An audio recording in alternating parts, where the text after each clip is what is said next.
Good morning, good afternoon, good evening, whenever this is that you're watching it. You're joining Christine and Terry, Generator Coaching. We are business strategists and representing Portland Trailblazers today. Go Blazers. Go We're Blazers. big Blazers fans. Can't wait for them to come back. We miss them. We miss lots of sports. I know my mom's been watching sport movies to get her sports fix. And this morning we did a little Shaun T insanity workout, and I say a little bit of a Shaun T insanity workout. Just enough to get our blood flowing and like stretch out a little bit. And that's kind of what we're talking about today is being flexible. Yeah, we're talking about being flexible because, well, you gotta be right now. There's Routines a couple of changing. choices. There's rigid, and then there's flexible. And for me, I find myself tending towards the rigid side, and I like things a certain way. I like to have my organization and my way of doing things. And let me just say that the organization is not very organized, but it's my organized. And so what I find is when I get into situations where I'm a little stressed out or worried about things, I get more and more rigid. Or if it's not going the way you intended it to. Oh, yeah. Oh, this is going to be a simple project. I can get it done in 15 minutes. 2 days. And we have to be able to learn how to bend and be flexible in those situations. And the more flexibility we have, the better off we are. Absolutely. I mean, it's just like kind of keeping yourself centered while you're going through it. And just knowing it's not always going to be perfect process. Yeah, so one of the things that I want to know from whoever we're talking to is how do you stay flexible? How do you notice when you're getting rigid? How do you go about becoming more flexible with what's going on? And accepting. A lot of it's to do with accepting it, correct? Right. I think so. I know for me that the major problem that I have in my life that I've worked on for over 20 years of personal growth and personal development is a level of acceptance I have for whatever's going on. I was born without it. I don't know what happened. I was born without acceptance, and I've had to learn over and over the years how to accept things that I don't like. And that's kind of a joke at the same time. It's very true. Learning how to accept the things I cannot change and learning how to actually move forward with the things I can. I've heard that before. I've said it once or twice. And it had to be said. And it makes sense. And I think it's something that we need to remind ourselves of constantly because we talk about the manageability and the control of what you can have, and you accept that there are things that we can't control. Oh, for sure. But how can we make the most of it or share how we're feeling about whatever that is? Yeah, and so, the funny thing is we all love to talk about how flexible, how wonderful everything is and how easy it is to move. We're actually having a little bit of a rigidity problem right down below us with one of our cats who's very rigid and the other's very flexible. He was just sunbathing and the other one came in. And now he's like, hey, what? What you growling at me for?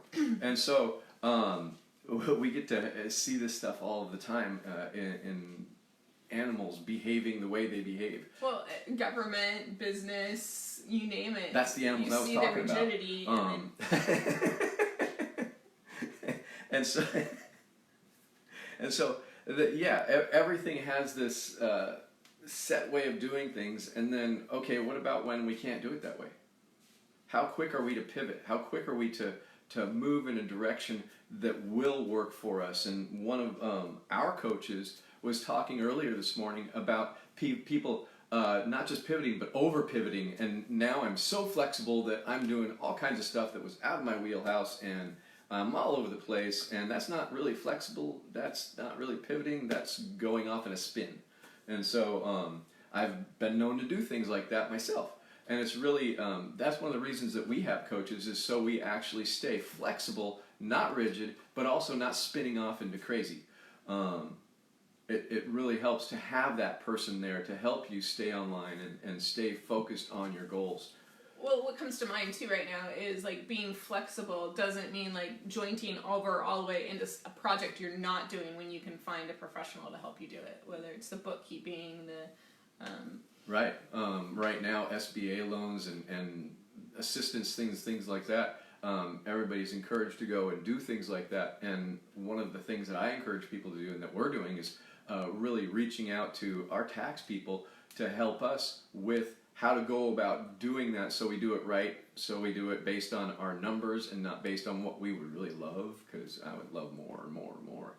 But what's really helpful and what really works for us is something completely different. What you gotta say? So, one of the things I think about when I'm talking about flexibility is really, how do we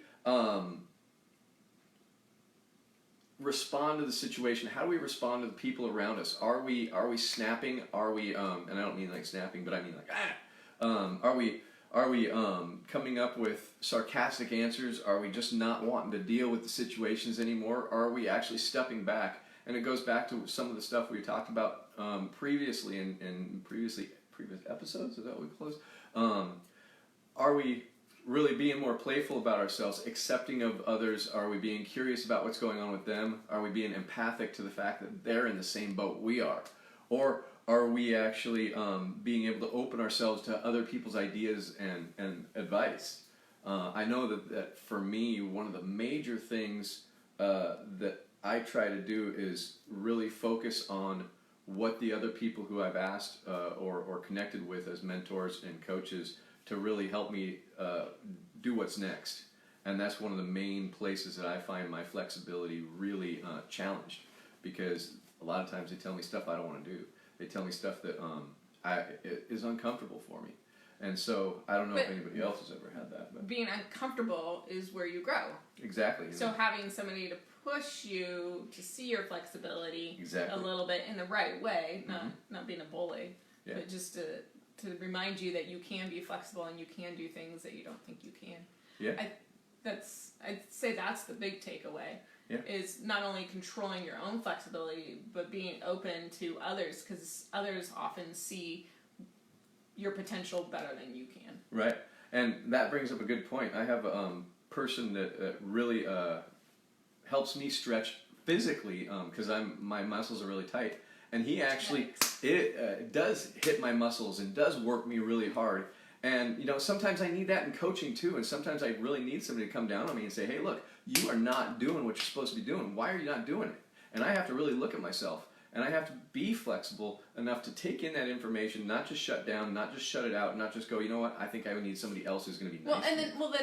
Then he also has other techniques to massage you. And right. I mean, I think that's what we do really well is as coaches, is that we blend our talents together and know the emotional resilience and emotional training to know when to push and when to pull back and when to nurture and when to push. And she's really good at pushing. She's really good at coming down on you. And I'm really good at massaging.